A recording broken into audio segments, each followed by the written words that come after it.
Salut à tous, on se retrouve pour l'épisode 3491 du Zap Image. On commence aujourd'hui en ce lundi 24 novembre avec des anniversaires.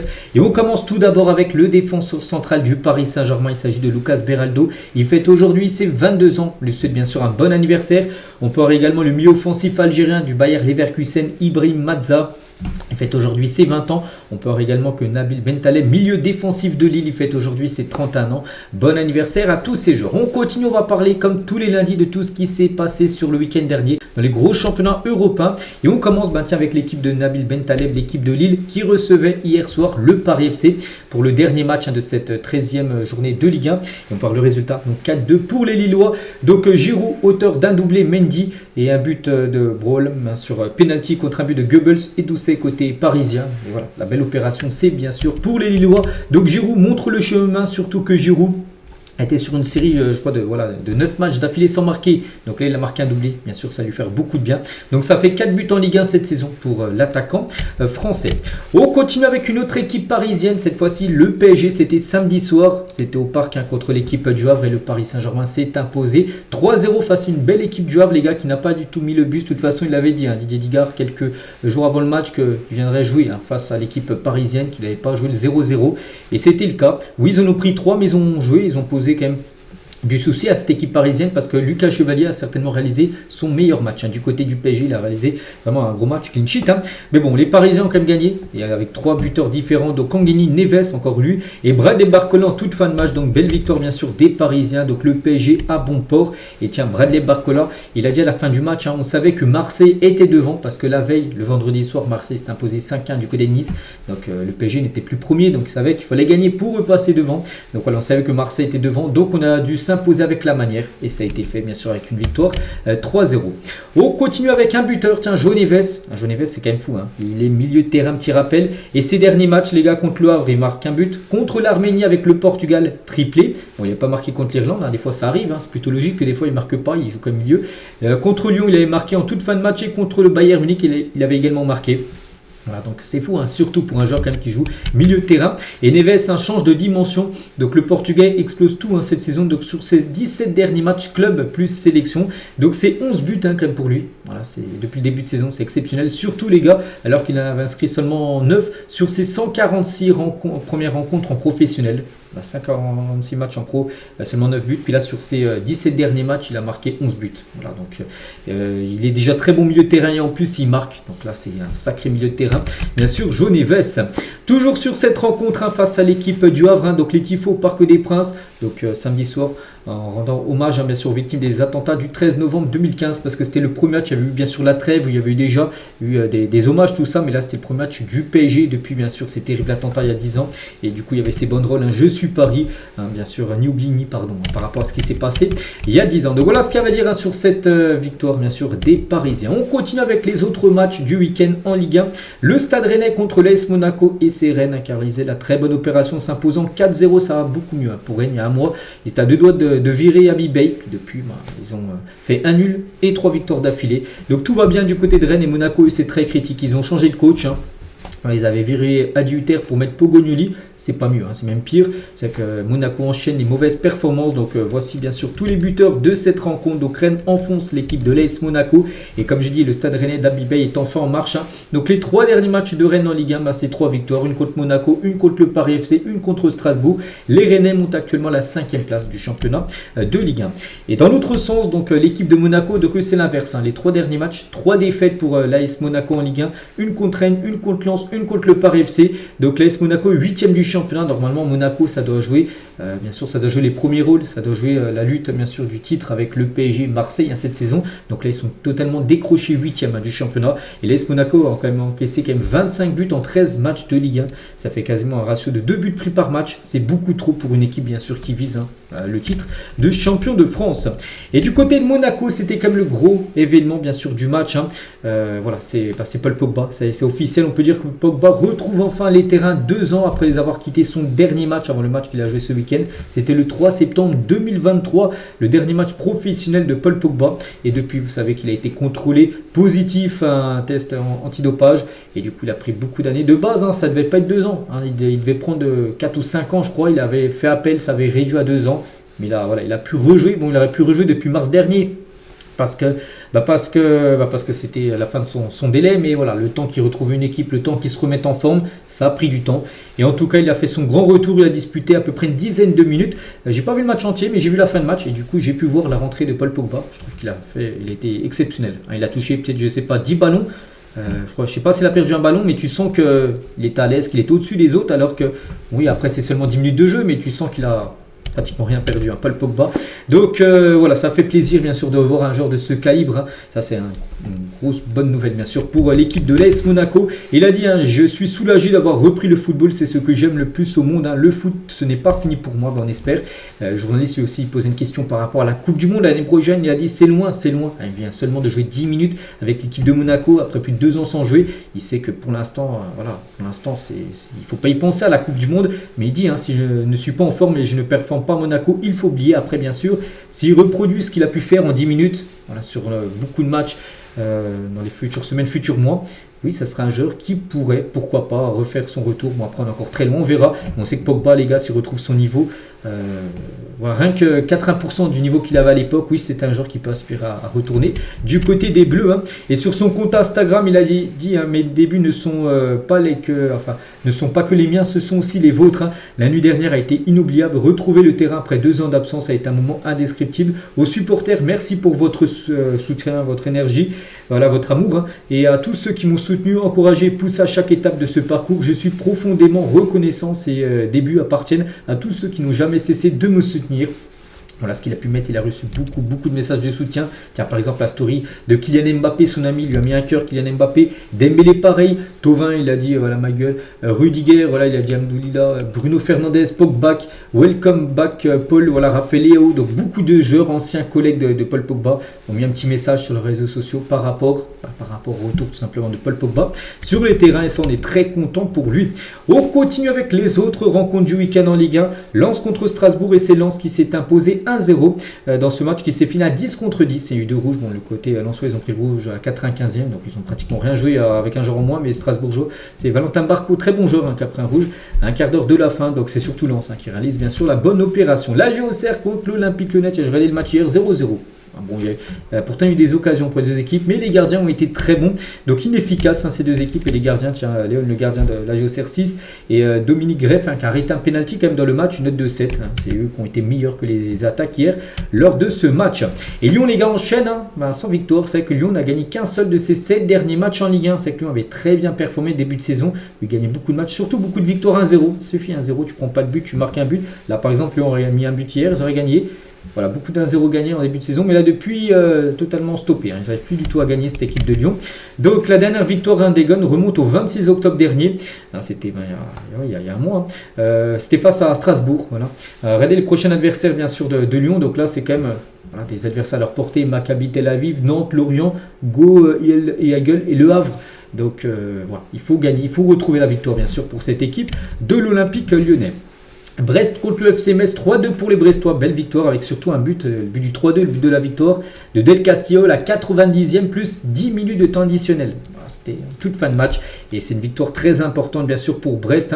Et une défaite pour le FC Metz, je crois qu'il avait enchaîné 3 victoires d'affilée avant la trêve, donc là coup d'arrêt bien sûr pour les Messins. Toulouse s'est fait surprendre à domicile 1-0 face à Angers, belle victoire bien sûr des jeunes gens qui prennent des points importants pour le maintien. Et le nul entre Nantes et Lorient, un partout entre ces deux équipes. À noter que côté Lorientais, c'est Aouaziem qui a marqué. Il a marqué aussi le but contre son camp. Voilà, donc c'est lui qui a marqué les 2 buts du match, un contre son camp et un pour son équipe à la 91e pour éviter la défaite bien sûr du FC. Dans tous les autres résultats, je parlais de tous les matchs. Marseille avait parlé samedi parce que le match a eu lieu vendredi. La victoire des Marseillais 5-1 contre Nice. Du coup, tiens un petit coup d'œil au classement des meilleurs buteurs après cette journée de Ligue 1 à 13e. Et c'est Greenwood actuellement en tête avec son doublé contre Nice. Donc Panicelli a joué mais il n'a pas marqué. Donc Panicelli reste à 9 et du coup Greenwood monte à 10. Voilà, c'est lui actuellement le meilleur buteur du côté bien sûr de ce championnat français. Et le classement tout court de cette Ligue 1. Donc le PSG retrouve sa place de leader. C'est vrai que Voilà, ça bouge beaucoup. Hein. Et c'est que pour l'instant, c'est très serré. Surtout, il y a 3 équipes qui se détachent. Donc le PSG, 30 points, Marseille, 28 et Lens également qui est là avec 28 points. Puis après, il y a un creux, on descend à 23 points pour Lille, 22 pour Strasbourg. Donc voilà, c'est serré. N'oubliez pas qu'il y a des années précédentes, les gars, au bout de 13 matchs de Ligue 1, le PSG avait déjà des fois des 7, 8, 9, 10 points d'avance sur le deuxième. Que là, il y a seulement 2 points d'avance sur Marseille et Lens. Donc c'est serré. Et tout en bas, c'est la Géocère, les gars, qui ferme la porte avec 8 points. Après, bon, il y a pas mal d'équipes à 11 points. Il va falloir prendre des points pour les Bourguignons qui ont fait 0-0 hier contre l'équipe de Lyon. Rapidement, les gars, on clôture la Ligue 1. Rapidement, on va parler de la Ligue 2. On a déjà parlé des matchs de vendredi, mais les matchs de samedi, je n'en ai pas parlé hier. Donc le Red Star contre Clermont, 2 partout. La victoire de Guingamp, 2-1 du côté de Amiens. Et la victoire de Saint-Etienne, 2-1 contre Nancy. Donc ce soir, il reste un match qu'on pouvait voir souvent en Ligue 1 les années précédentes. Reims contre Montpellier. Et du coup, le classement, donc 3 qui s'est imposé, c'était 1-0 face à Laval. Vendredi, reste en tête Saint-Etienne, du coup, passe deuxième et le Red Star à la 3e position. De cette Ligue 2, à noter que Montpellier, s'il s'impose contre Reims, ça pourra revenir à un point du Red Star ce soir. On clôture la page foot français, on débarque maintenant en Angleterre et on commence avec tous les matchs bien sûr du week-end et surtout le match hier soir. Donc c'était le derby du nord de Londres entre Arsenal et Tottenham et on peut voir le résultat. Donc Arsenal s'est imposé 4-1 face aux Spurs, un futur adversaire du Paris Saint-Germain après-demain. L'équipe de Tottenham viendra au Parc des Princes pour un match de LDC. Bon, hier c'était un match de Première Ligue et ça a été le festival Eze, mais pas qu'Eze, je me souviens très bien de ce joueur. C'est un genre de Palace l'été dernier. Il devait arriver à il devait quitter Crystal Palace pour la Tottenham. C'était quasiment fait. Et au dernier moment, il a choisi de rejoindre Arsenal. En tout cas, il a fait beaucoup de mal à Tottenham, bien sûr, Eze. Et un but de Trossard, donc Richarlison a marqué un sublime but de loin, un côté Spurs, mais ça n'a pas suffi. Une belle victoire, bien sûr, d'Arsenal. Et le nord de Londres est rouge, tout simplement, avec les Gunners. Et Arsenal, c'est vrai que c'est une équipe à prendre très au sérieux, comme cette saison. Donc, ils sont exceptionnels en ce moment. Donc, premier de Première Ligue, avec 6 points d'avance, comme sur le deuxième, c'est pas mal. Donc, deuxième en phase de Ligue des Champions. Deuxième derrière le Bayern, nous affronterons, ce week-end, cette semaine-là, il y a Arsenal-Bayern, le premier contre le deuxième. Les deux équipes ont gagné leurs 4 premiers matchs. C'est un gros match, bien sûr. Il a vaincu sur ses 15 derniers matchs. Voilà, cette équipe d'Arsenal. L'une des meilleures équipes actuellement au monde, bien sûr. Les Gunners. Et on va parler, bien sûr, de l'homme du match. C'est Eze, bien sûr, avec son triplé. C'est lui, logiquement, qui a remporté le prix du meilleur joueur de la partie. Et le triplé, il a dit, j'ai prié pour cela hier. Je suis reconnaissant envers Dieu. Voilà ce qu'il a pu dire par rapport à son triplé, bien sûr. Le joueur anglais. On peut parler aussi de Declan Rice. Il a été auteur d'une passe D dans le match. Donc, il atteint le cap des 50 buts et passes D en Première Ligue. Le milieu anglais affiche désormais 23 buts et 27 passes D en championnat. C'est le patron bien sûr d'Arsenal. Donc là on prend en compte bien sûr ses stats avec Arsenal et ses stats avec West Ham bien sûr. Donc voilà, c'est pas mal bien sûr. Voilà, déjà 50 fois décisif pour un milieu de terrain. C'est très bien. Et toujours pour ce derby du nord de Londres, regardez le magnifique tifo des supporters d'Arsenal avec des légendes. On peut voir Thierry Henry par exemple sur ce tifo. On peut voir Odegaard, Saka en genre actuel. Vu que c'était le derby bien sûr face à l'équipe de Tottenham en parlant des Spurs. Donc magnifique but de Richarlison. Bon, il a juste marqué, mais voilà, il a marqué un sublime but malgré la défaite 4-1 de son équipe. Le but de 40 mètres. Il a tiré, regardez, juste un peu après le rond central et ça a lobé tout simplement le gardien des Gunners qui était trop avancé.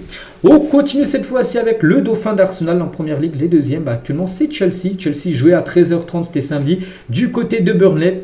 Et Chelsea s'est imposé 2-0. Pedro Neto et Enzo Fernandez ont été les deux buteurs de la rencontre.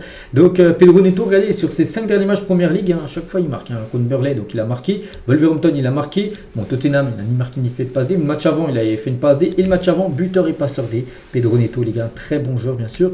Le joueur portugais. Donc voilà les stats, bien sûr, de Pedro Neto.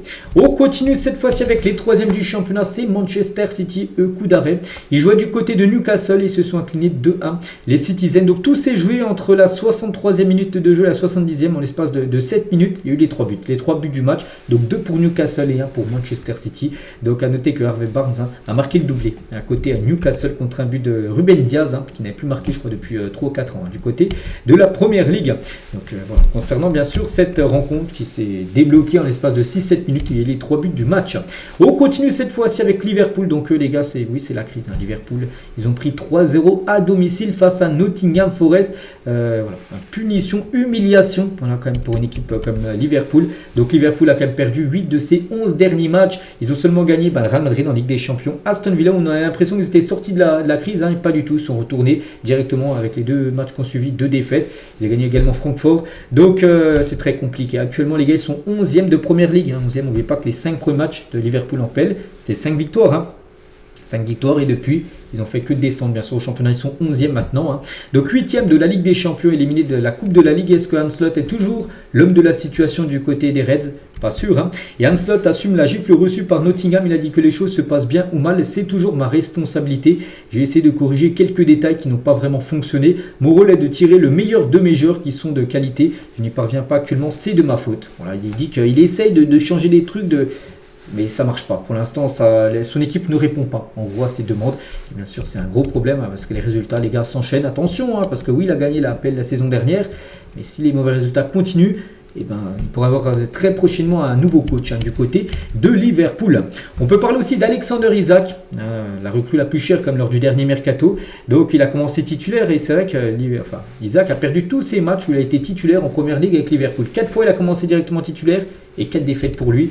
Et c'est un triste record. Hein. Le Suédois est devenu donc, le premier joueur de Liverpool de l'histoire de l'appel à perdre ses 4 premiers matchs en tant que titulaire du côté des Reds de Liverpool. Et son match, les gars, surtout, il aurait pu faire un match et être bon. Non, il a été très mauvais, les gars. 0 tir, 0 but, 0 passe D, 0 dribble, 7 ballons perdus. Surtout, aucun duel remporté. C'est l'ombre de lui-même actuellement du côté de l'équipe de Liverpool. Bien sûr, Alexander Isak. N'oubliez pas que Liverpool investit quand même plus de 500 millions d'euros sur le dernier mercato. Et là, ils sont 11e de PL, là c'est une catastrophe totale, hein, bien sûr, cette équipe. Hein. Et Mohamed Salah, saison dernière, qui a été élu comme meilleur joueur de première ligue, et ben là, cette saison c'est très compliqué, donc il n'a ni été buteur ni passeur D. De toute façon, Liverpool n'a pas marqué, mais pour lui, c'était un match symbolique, c'était son 300e match. Hein. Avec Liverpool en première ligue hier, enfin avant-hier, hein, et voilà, bon, l'Égyptien a déjà empilé bien sûr des stats folles, hein, 188, 89 passes D, donc 277 contributions, 299 matchs, donc son 300e a été une défaite 3-0, donc voilà, les stats sont bonnes, mais là peut-être c'est sa période la plus compliquée depuis qu'il a rejoint l'équipe de Liverpool, tout simplement pour Mohamed Salah. Les autres résultats du côté de l'appel, la belle victoire de Crystal Palace, 2-0 du côté de Wolverhampton avec Pinot et Munoz, Daniel Munoz, ciblé par les plus grands clubs européens comme le PSG, c'est un défenseur droit, et le PSG pour le cibler dès l'hiver prochain. Et en tout cas, il a été buteur avec Palace. La victoire de Fulham 1-0 contre Sunderland. Jiménez a été l'unique buteur du match. La victoire de Brighton 2-1 contre l'équipe de Brentford. La victoire de Aston Villa 2-1 du côté de Leeds avec un doublé de Morgan Rogers. Et le nul 2 partout entre Bournemouth et West Ham. Lors de ce match aussi, un doublé de Callum Wilson face à l'équipe de Bournemouth. Les autres résultats, je crois que je parlais de tous les matchs bien sûr du week-end. Notez que ce soir, gros match. Hein, Manchester United qu'on n'a pas parlé, joue ce soir 21h face à Everton, sera Old Trafford. On parlera bien sûr du résultat demain. Le classement bien sûr de cette première ligue. Donc Arsenal fait le creux hein, par rapport au deuxième. 29 points et Chelsea 23 points. Donc 6 points d'écart entre le premier et le deuxième. Donc City reste toujours au contact de Chelsea 22 points. Après il y a Aston Villa 21. Crystal Palace 20. Donc Liverpool. Hein, voilà, si vous cherchez 9e Tottenham, bon, c'est des habitudes hein, d'être loin. Manchester aussi. Après Manchester peut revenir. 18 peuvent passer à 21 et revenir sur 4e hein, s'ils gagnent ce soir. Mais surtout Liverpool 11e. Qui l'aurait cru les gars. Regardez Liverpool les gars c'est donc 12 matchs joués. Donc 6 victoires 6 défaites. Ils avaient commencé 5 matchs. 5 victoires, puis après ils ont enchaîné beaucoup de défaites. Donc c'est une catastrophe actuellement. Les Reds, hein, qui l'auraient cru qu'ils auraient été 11e voilà, de PL au bout de 12 matchs, hein, je pense personne. On continue les grands change de championnat. Direction maintenant l'Espagne. On commence avec le gros match hier. Elche qui promu face au Real Madrid. Un match fou. Donc tous ces jours en deuxième mi-temps, il y a 0-0 à la mi-temps. Et du coup, de partout, donc les buteurs, hein, Rodriguez et Febas, hein, côté Elche, 2 anciens joueurs du Real. Ils ont été formés quand même à la Fabrica, le centre de formation du Real. Ils ont marqué contre le Real. Et Hudson et Bellingham ont été les buteurs côté Real Madrid. Donc le Real, à chaque fois, du coup, après le score, ils perdaient 1-0, ils sont revenus à 1. Ils perdaient 2-1, ils sont revenus à 2-2. Voilà, est-ce que c'est un bon point de prix parce qu'ils sont revenus à chaque fois au score ou est-ce que c'est 2 points de perdus? Certainement 2 points de perdus hein, pour le Real parce que voilà, contre une équipe promue, il fallait s'imposer bien sûr pour le Real, surtout que le Barça enchaîne les victoires quand même sur les derniers matchs. Hein. Et surtout le Real les gars, les 3 derniers matchs, aucune victoire. Voilà, donc 2 partout contre Elche, 0-0 contre le Rayo, c'était avant la trêve, vous avez perdu 1-0 contre Liverpool aussi le match avant de Ligue des Champions. Voilà. Coup de mou actuellement bien sûr pour l'équipe madrilène. Et du côté de Elche, les gars ils crient au scandale, ils crient au vol les gars, c'est un vol. Donc les supporters de Elche choqués de l'arbitrage après le match nul contre le Real Madrid. Pour eux il y a pas mal de situations où l'arbitre a été pour le Real. Voilà. Donc surtout donc il y a les supporters et même le coach hein, Eder Sarabia. Donc il est révolté hein, contre l'arbitrage bien sûr suite au but égalisateur du Real Madrid qui procède d'une faute non sifflée de Vini. Voilà, sur cette action là où Vini, on peut voir il y a un contact avec Inaki Peña, le gardien de Elche. Le tibia de Vini sur la bouche, hein, bien sûr, d'Inaki. Donc Vini lui donne un coup au visage. Vous avez vu le nez de Inaki Peña, c'est une faute claire. Je peux comprendre que l'arbitre ne le voit pas pendant l'action, mais la VAR existe hein, pour ce genre de situation et pour lui. Parce que là, il y a eu but juste après. Le but aurait dû être annulé, tout simplement. Donc, surtout que, voilà, Eder Sarabia, donc, il a montré l'état du gardien, hein, qui était en sang, bien sûr, une équipe pénale, un ancien gardien du Barça qui est prêté chez cette saison. Donc, voilà, bon, l'arbitre n'a rien dit. Du coup, ça fait but pour le Real. C'est pour ça que du côté d'Elche, tout simplement, il crie au scandale. Toujours sur ce match, on parlait les deux joueurs, ex-joueurs du Real qui ont marqué contre le Real. Tiens, Rodriguez, les gars, a été formé au Real Madrid. Alvaro Rodriguez, l'attaquant uruguayen, il a marqué. On peut parler aussi de Rodrigo, les gars. Rodrigo, c'est compliqué. Hein. Il a joué hier, il a joué à peu près une cinquantaine de minutes. C'est 0 but sur ses 29 derniers matchs. Là, la stat est catastrophique, bien sûr, pour Rodrigo, avec le Real en compétition officielle. Oui, peut-être tu vas me dire, oui, il joue des 2-3 minutes par match. Non, les gars, il joue quand même beaucoup. En moyenne par match, il joue à peu près une mi-temps. 60 minutes à peu près. C'est 0 but inscrit sur les 29 derniers matchs du côté du Real pour Rodrigo. Voilà, donc il est resté, bien sûr, on sait, l'été dernier, ça sent quand même le départ. Hein. Soit, ça m'étonnerait peut-être pas cet hiver, mais l'été prochain, il y a de fortes chances qu'il quitte, bien sûr, le Real, Rodrigo, parce qu'on a l'impression qu'il est totalement en fin de cycle, hein, du côté du Real. A noter que Hakimi, les gars, était au match. Hein. Donc il a assisté au match du Real Madrid face à Elche. Il a suivi son ancienne équipe. N'oubliez pas qu'il avait joué au Real, bien sûr, dans le passé. Le Ballon d'Or africain.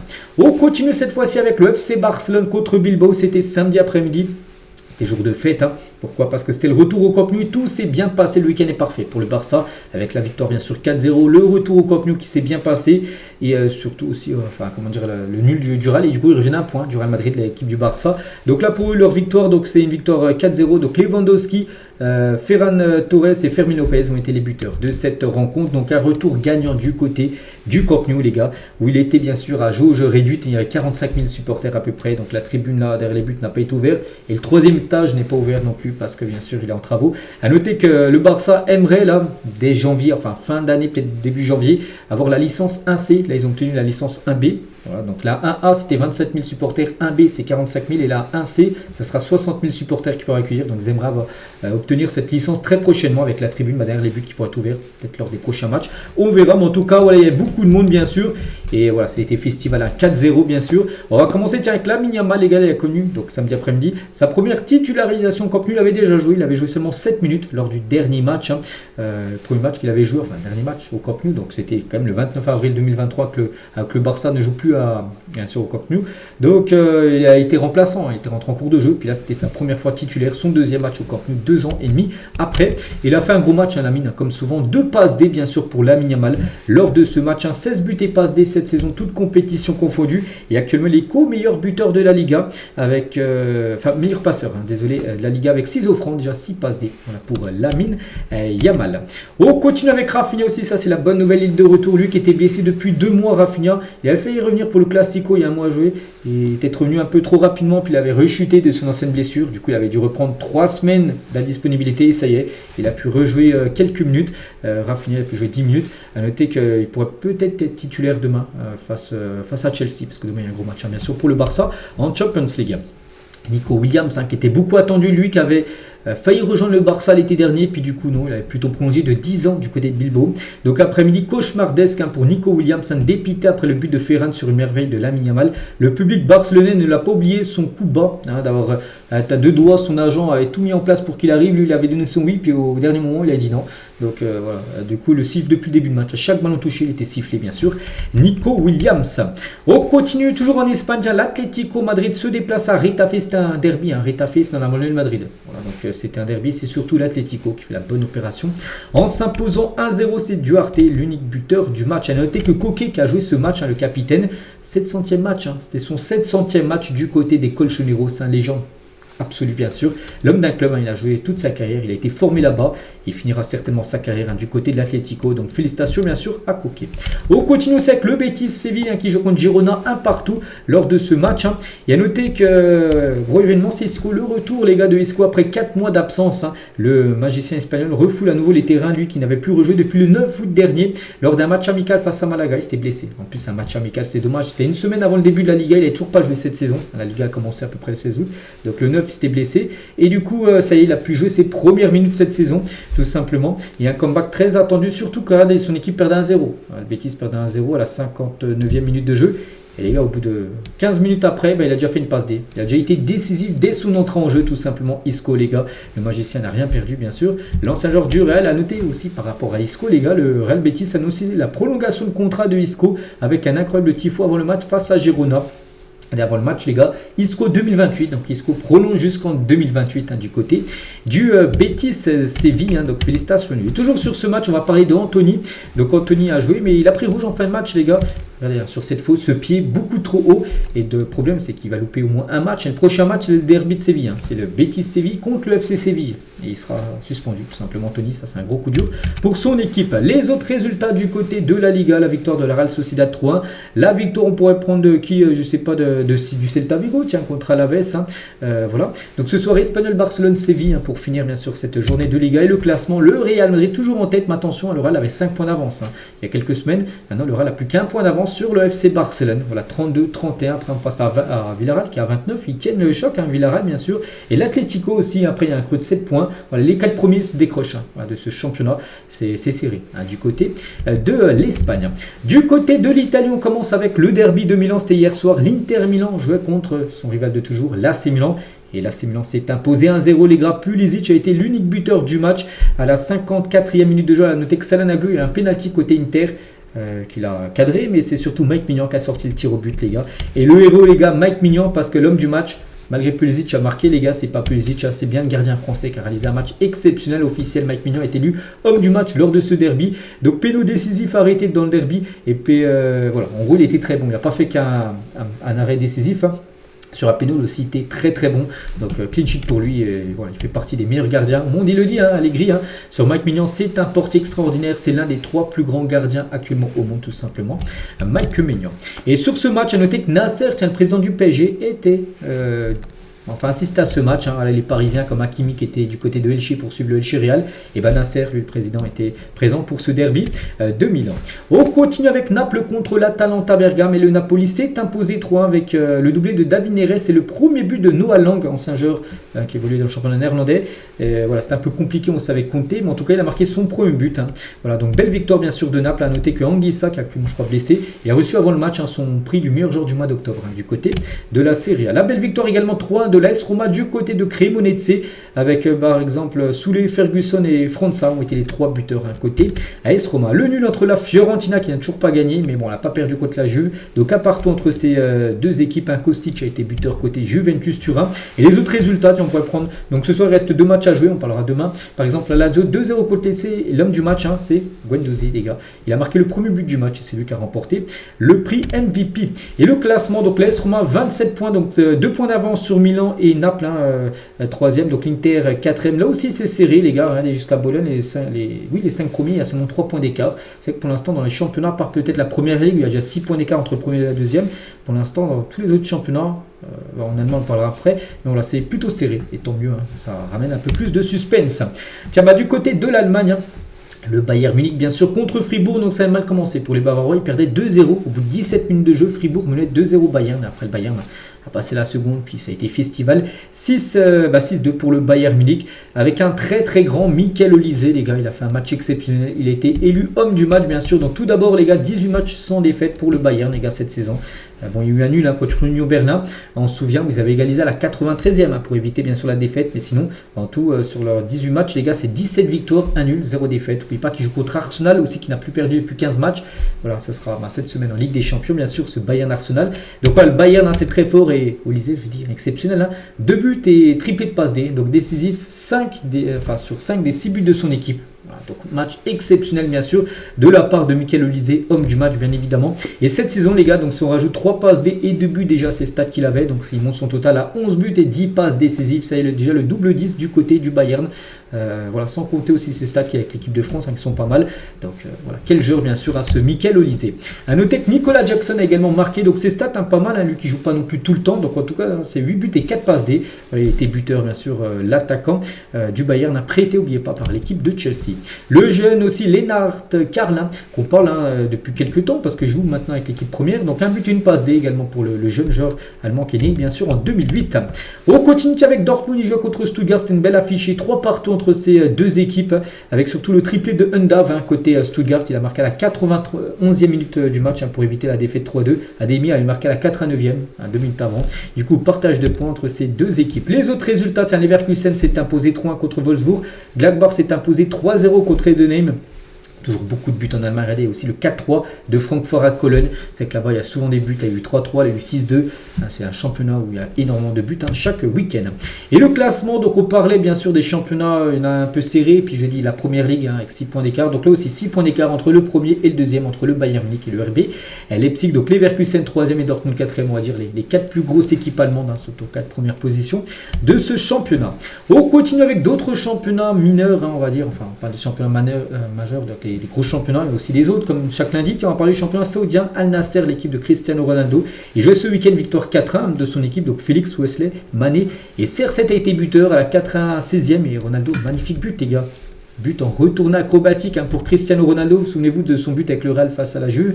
C'était à peu près le même style. Voilà, c'était le même en gros. Il a marqué ce but et son 954e but dans sa carrière, bien sûr, pour Cristiano Ronaldo. A noter que Félix a également marqué. Et les gars, et Félix, cette saison, c'est buteur et passeur. Regardez ses stats à Félix. 22 matchs, 17 buts et 4 passes D pour Félix. Voilà, il fait un début de saison exceptionnel. Actuellement, c'est le meilleur joueur certainement du championnat saoudien, Félix. Notez que Mané également marqué dans ce match, donc 4 buts et 6 passes D cette saison avec Al Nasser.